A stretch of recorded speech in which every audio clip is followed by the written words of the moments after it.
So the next question is, when should you introduce a tool? And if anything, what tools do you recommend? So as I mentioned before, right now and during the early stages of my role, we're very outcome driven. Optimize product launch readiness from the moment the feature request comes in through development, testing, validation, go to markets, and then even deprecation.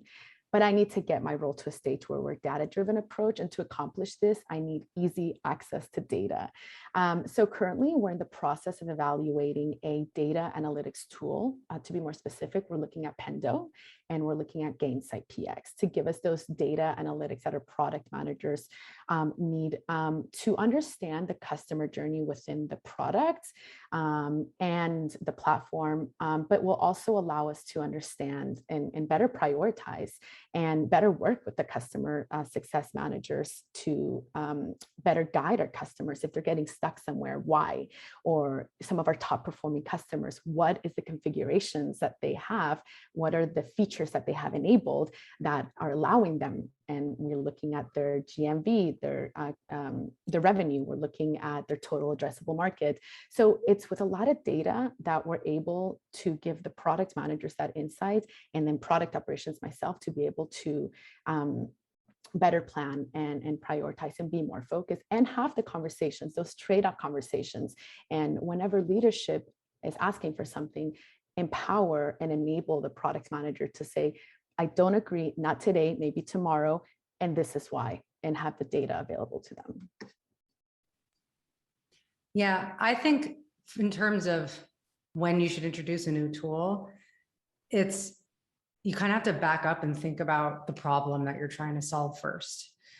Brainstorm ideas and solutions, and like, do we have an existing tool that could solve for those things, or do we have a gap that we might need to? But like a tool is only as good as the kind of commitment to the process that it's enabling, right? So if you just kind of throw a tool at somebody without really thinking through what it is that you're asking them to solve, what problem you're fixing with it, I think it can kind of backfire if you do that prematurely. But Tiana, to your point, we recognize the data problem, and now we've rolled out Pendo, and we've made sure that we had a rollout plan that everybody was understands what they need to get from it, how they get from it, et cetera. And now our focus being more on the visibility, roadmap planning, execution piece. Now we're actually working on implementing Dragonboat. There are so many problems to solve. We have to be really strategic about the rollout phases and what problems are we attacking first. We don't want to just throw our PMs into a tool with no direction, and then they look at it, they don't know how to use it, they don't understand why it adds value to their day-to-day, and then they stop using it, and then it fails.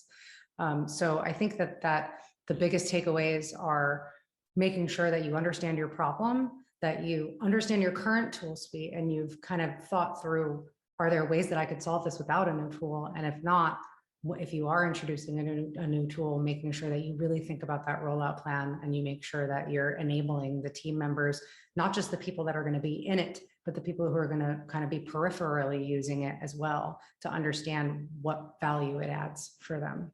Yeah, Jackie, I'll have to check in with you again to see how you rolled out Pendo, how that went, and then how Dragonboat has also helped, because those two are going to be really important to get the team, the product managers, at a place where I envision them in the next 9 to 12 months. Mm-hmm. Cool.